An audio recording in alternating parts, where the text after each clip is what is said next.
अमेरिकी राष्ट्रपति ट्रंप ने ईरान के पावर प्लांट और ब्रिज को उड़ाने की धमकी दे दी है। तो वहीं ईरान ने कहा कि अगर अमेरिका ने उसके बुनियादी ढांचे को बिल्कुल नुकसान पहुंचाया तो मिडिल ईस्ट के इंफ्रास्ट्रक्चर पूरी तरह तबाह कर देंगे।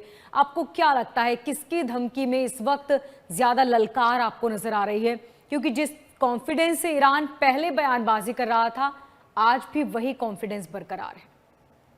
देखिए मोनिका जी, पहली बात जो ट्रंप कह रहा था, जो अगले हफ्ते का कार्यक्रम था वो हो चुका कल। क्योंकि एक दिन पहले जब हमने डिस्कस किया था तो अब डबल अटैक हुआ था। पहले एक 7 घंटे का, फिर एक 9 घंटे का अटैक हुआ था। तो मैंने कहा जी आज अटैक की डबल शिफ्ट कर दी ट्रंप ने, यानी कि जो युद्ध की मारक क्षमता उसको दुगना कर दिया। फिर अब देखिए क्या हुआ, बंदराबाद, छबार, एक तो छबार का कंट्रोल टावर जिससे सारा शिप्स कंट्रोल वो पूरा गया। स्ट्रेट ऑफ हॉर्मोज पे सबसे बड़ा कंट्रोल टावर जो स्ट्रेट ऑफ हॉर्मोज को पूरा कंट्रोल करता था वो पूरा जमीन में आ गया। उसके अलावा जो ईरान का सबसे बड़ा पोर्ट है वो बंदराबास। बंदराबास में बमबारी तो होती रही उनके आसपास पोर्ट्स की, पर दो रास्ते, एक पोर्ट के दाएं से, एक मान लीजिए पोर्ट के दाएं से जहां से ट्रक के इत्यादि अंदर आती है, उन दोनों रास्तों को बर्बाद कर दिया गया। फिर उसके आगे हैं 2 पुल जो उसको ईरान के मेनलैंड के साथ कनेक्ट करते, वो दोनों पुल खत्म हो गए। बंदराबास का रेलवे जंक्शन है जहां से ट्रेन, कार्गो ट्रेनें इत्यादि माल लेके आती है, उस पूरे जंक्शन को बर्बाद कर दिया गया। इनके बंदराबास जो सबसे इंपॉर्टेंट पोर्ट है ईरान का, वो पोर्ट ध्वस्त है, कंट्रोल टावर ध्वस्त है और आसपास के सारे रास्ते ध्वस्त है। अब बात करते हैं काशिम आइलैंड की। काशिम आइलैंड का पावर प्लांट ध्वस्त है, सिर्क आइलैंड का पावर प्लांट ध्वस्त है, और एक और जगह है, एक और प्रोविंस है जिसमें खबर आ रही है उसका भी पावर प्लांट गया। तो टोटल करीब 14 से 15 पुल, 14 से 15 पुल, आपके 3 रेलवे जंक्शन। रेलवे जंक्शन मतलब जैसे हमारा गाजियाबाद हो गया, नई दिल्ली हो गई, रेलवे जंक्शन है जहां दुनिया भर की ट्रेनें आती फिर आगे दाएं बाएं आती है। 3 रेलवे जंक्शन गए और करीब करीब कई सारी रेलवे पटरियों को आघात पहुंचाया गया। और जो बमबारी पोर्ट्स पे है ये इत्यादि वो जारी है, और नए नए प्रोविंसों में बमबारी हुई है। तो अब यानी कि सड़क गई, पुल गए, पावर स्टेशन गया और रेलवे जंक्शन गया, पर ये पूरे ईरान का नहीं गया, एक सीमित क्षेत्र का गया। और अब ये विवेचना हो रही है, जो जो कल रात ट्रंप फिर 8 घंटे सिचुएशन रूम में थे, तो ये विवेचना हो रही है कि अगर हम इस लड़ाई को एक्सेलरेट करें, अगर पूरे क्षेत्र के पुल वुल इत्यादि को बर्बाद किया जाए तो क्या रहेगा। अगर हम ये आपका खर्ग आइलैंड को बर्बाद करें तो क्या रहेगा। खर्ग आइलैंड में जो तेल पानी उसको फूक दे तो क्या रहेगा। खर्ग आइलैंड में बाय द वे परसों रात एक टैंकर था खाली, उसको फूक दिया गया। अभी 2 टैंकर आए थे, तेल भर के निकल रहे थे खर्ग आइलैंड से, उनको अमेरिकन से फूक दिया। ईरानियों ने 3 टैंकरों पे फिर अटैक किया है जो ओमान के गल्फ के आसपास है। उनकी क्या परिस्थिति पता नहीं, पर जो ईरान के 2 टैंकर अमेरिका ने हिट किए, क्योंकि उनमें तेल था, वो जल के खाक हो गए। 3 टैंकर और हिट हुए, तो मोटा मोटा 5-6 टैंकरों के हिट होने की हम बात कर रहे हैं। तो ये जो है ये एक एस्केलेशन है, क्योंकि देखिए आप अब तक आईआरजीसी का ड्रोन फैक्ट्री, बैरक, मिसाइल वाला, आप लॉन्च पैड्स, इन सब पे अटैक कर रहे थे, वो मिलिट्री टारगेट से 100%। पर पुल, रेलवे जंक्शन, सड़क और बिजली घर, ये 100% मिलिट्री टारगेट, ये सिविल प्लस मिलिट्री टारगेट्स का कॉम्बिनेशन है। तो अमेरिका ने ऑलरेडी नेक्स्ट कड़ी शुरू कर दी, बट एक लिमिटेड स्टाइल पे कड़ी कर दी है। अब ईरान के यहां से बात क्या आ रही, ईरान कह रहा देखो भैया, अगर तुम 1-2 दिन में तुमने हरकत नहीं रोकी, क्योंकि 8वां दिन लगभग मतलब बमबारी जारी है, जो मैं आपको कह रहा था ये रुकेगी नहीं। उन्होंने कहा अगर आपने ये नहीं रोकी, हम पूरे मिडल ईस्ट को आग लगा देंगे, पूरा मिडल ईस्ट जंग का मैदान बनेगा। Point number 1।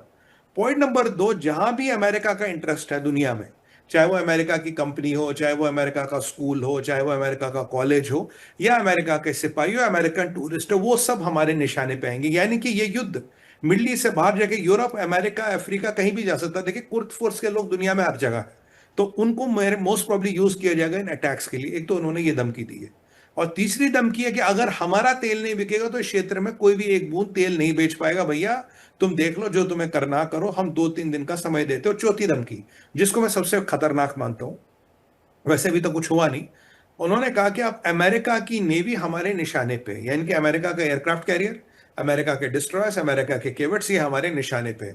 अब मोनिका जी, अगर आपने मान लीजिए बताम नाम का एक एम्फीबियस शिप है या ट्रिपोली है, इसमें 5000 सेलर होते हैं। अगर आपने मान लीजिए एक शिप डुबो दिया, आपके पास Y2 मिसाइल है, या आपके पास वो जो नितिनयाहू कह रहे थे इनके पास 2 एटम बॉम्ब रखे पाकिस्तानियों, 2-4 एटम बॉम्ब है जो पाकिस्तानियों ने लिए प्रोटोटाइप, वो रखे कुछ, अगर आपने ऐसा कुछ यूज किया, मैं आपको ये 101% एश्योरिटी देता हूं नेशनल टीवी पे, अगर ये हुआ, अमेरिका के न्यूक्लियर सबमरीन इस पूरे क्षेत्र में है, और अमेरिका न्यूक्लियर वेपन से रिटेलिएट करेगा, पूरा ईरान खत्म हो जाएगा नक्शे से। वैसे भी ज्योतिष के हिसाब से मैं आपको लास्ट ईयर से भी कह रहा हूं, 2026 ईरान के लिए बड़ा भारी है। तो मैं उपेक्षा करता हूं अमेरिकन नेवी पे, या कोई ऐसी हमाकत नहीं करेंगे, क्योंकि अगर इन्होंने 5-7 हजार अमेरिकन मार दिए, देखिए ट्रंप को लाइसेंस टू किल मिल जाएगा। ट्रंप अल्टीमेट स्टेप ले लेगा।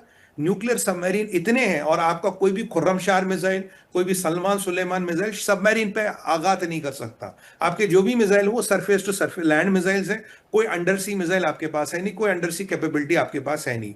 जो सबमरीन्स हैं वो सबसे घातक वेपन होते हैं, और अमेरिका के पास दुनिया भर के न्यूक्लियर पावर्ड सबमरीन्स हैं। अगर इन्होंने ऐसा किया तो ईरान का समझिए नक्शा खत्म। तो युद्ध बहुत निर्णायक स्टेज पे पहुंच गया कि ट्रंप ये भी कंटेम्पलेट कर रहे हैं कि अगर हम एक बहुत बड़ा अटैक कर लो, क्या हम इस रिजीम को गिरा सकते हैं, तोड़ सकते हैं। रिजीम को पता, अगर अब नहीं किया तो कभी नहीं किया, कि अब रुकने का टाइम नहीं है। तो आने वाले 2-4 दिन मोनिका जी बहुत क्रूशल होने वाले। मैं 2-4 दिन से 7 दिन देखेंगे क्या होगा, ये युद्ध कितना बढ़ेगा, कितना एस्केलेट होगा। देखिए ईरान भी पूरी जान लगा देगा, ये मैं आपको कह रहा हूं, क्योंकि लास्ट स्टेज है, बिल्कुल लास्ट स्टेज है। अगर अभी नहीं किया ना, फिर करने का मौका ही नहीं मिलेगा। रिजीम भी पूरी जान लगा देगी। अमेरिका अब बात एमओयू डिस्कशन किसी में इंटरेस्टेड ही नहीं है। पाकिस्तान के मुंह पे थप्पड़ पड़ गया, और तुम अपने घर बैठो, इस्लामाबाद में देखो पानी कब आएगा, तुम उसको देखो। तो पाकिस्तान, कतर वतर किससे बातें नहीं हो रही, यानी कि कतर, कुवैत, भारी सब पे हमले कर रहा है ईरान। यानी कि जहां तक इनके मिसाइलों की रेंज है, सब पे हमले कर रहा है। ईरान ने ये भी बोला था मैं यूरोप पे हमला करूंगा, पर यूरोप जाने की इनके पास रेंज है नहीं। जहां जहां इनकी रेंज है वहां हर एक पे हमला हो रहा, हर एक पे अटैक हो रहा। तो युद्ध अभी कोई, आप देखिए, आप और हम महीनों से इस पे बात करें, हमेशा होता था एमओयू हो रहा है जी, नेगोशिएशन हो रही जी, मीटिंग हो रही है जी, जेराल्ड कुश्नर जा रहा, वो आ रहा, विटकॉफ आ रहा। अब की बार अगर आप स्क्रीन को स्कैन करें, आपको नेगोशिएशन, मीटिंग, विवेचना, संभावना, ऐसा कोई भी विकल्प नजर तक नहीं आएगा। ये युद्ध की यथास्थिति। और ट्रंप को मैंने कहा ना, जब से उसे अपनी जान और अपने परिवार की जान का खतरा लगा, तो युद्ध एक अलग पैराडाइम पर पहुंच गया, युद्ध एक अलग दिशा में चला गया है। और आप देखें जितना डिस्ट्रक्शन पीछे हुआ, इतना इस बड़ा जब युद्ध हुआ था 40-45 दिन का, उसमें इतना डिस्ट्रक्शन नहीं हुआ जितना पिछले 7 दिन में हुआ। ये भी एक वास्तविकता है जी।